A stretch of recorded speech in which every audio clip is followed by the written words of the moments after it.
Oh, lovely listeners, and good morning, Kim. Good morning, Jill. Good morning, everyone.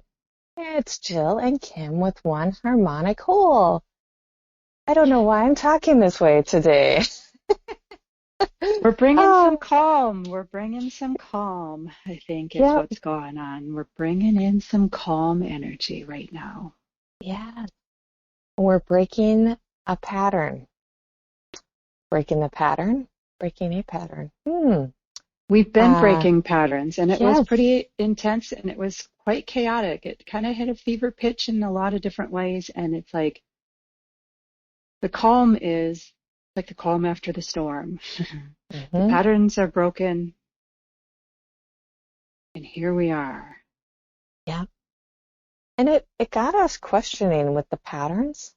How do you know you're breaking a pattern? How do you know that what you're doing is actually working to break a pattern, breaking a Yeah. habit? How do you know? And what came to me was lots of choices. You're now almost can feel a little bit bombarded with choices or too many decisions all of a sudden, and you're just like, and if you let it get ramped up, if you let yourself get into the judgment or the insecurities or I might make a wrong decision, what happens is you revert back to the old pattern and you go right back. Yeah. I think that was some of the storm from last week is that patterns were being broken and all of the choices were being shown. And there was just like a, a lot of the energy, a lot of people were like spinning out in it. Like, I just don't even know what to do with it, which the beautiful thing is this today, and I believe coming forward this week is it's much calmer because we're Yep. starting to find our feet a little bit. Like we know something has shifted. We still don't quite know necessarily all what it is. And we also know that we have choices and we may not know what they are, but it's not like this chaotic storm around us. It's calm.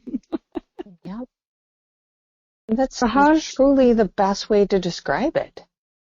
yeah, and then you go in that and like, how do you know? How do I know? Like, okay, first of all, if we're asking ourselves, how do I know? It's almost, we're ramping up the storm again. Like, ask once, how do I know? And then listen. Yep. Not a, Oh my not a, goodness. Did you hear that? Ba-da-doom. I didn't. Oh my goodness. You said ask and my computer in front of me just went ba-da-doom. He's just verifying. Okay. Sorry to interrupt. Keep going. No, good verification.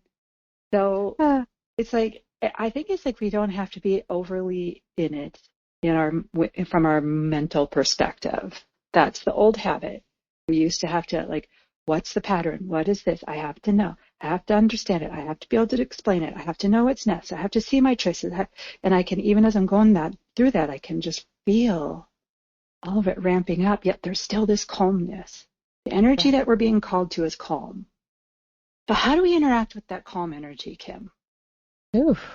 Great question, Jill. Ah, my best thing, I'm gonna keep saying it, is release the judgment.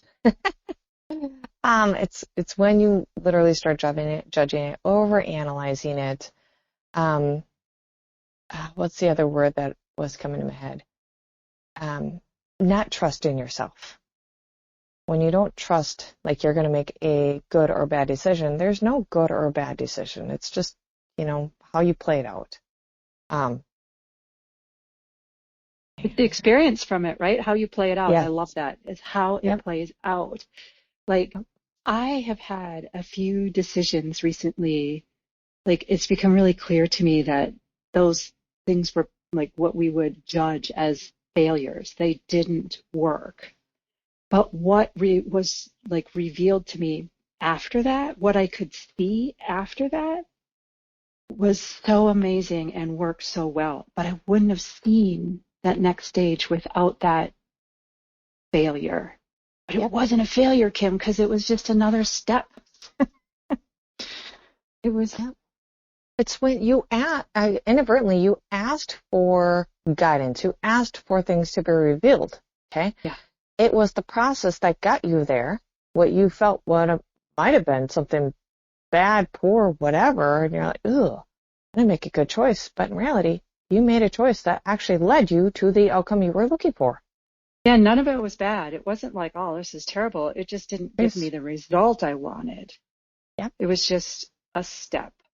And that step and that experience helped me to see more clearly the next choice and then the next choice. And we have Yep. this thing in our heads where we're like, well, if I'm going to make a choice, it has to be the right one. Kind of like, and I've talked about this before, test anxiety. What's the right answer? What's the right answer? If you don't get the right Oh, yeah. answer, right? It's kind of like we're still trying to impose that on ourselves when we have these new choices. And it's like, it's so calm. It's like, no, there's no test. There's no test Mm, anxiety. no. And here's the thing. In a lot of situations, it is okay to hold off on making a choice or hold off on making a decision. You do not need to make that decision instantaneously. It is not life or death.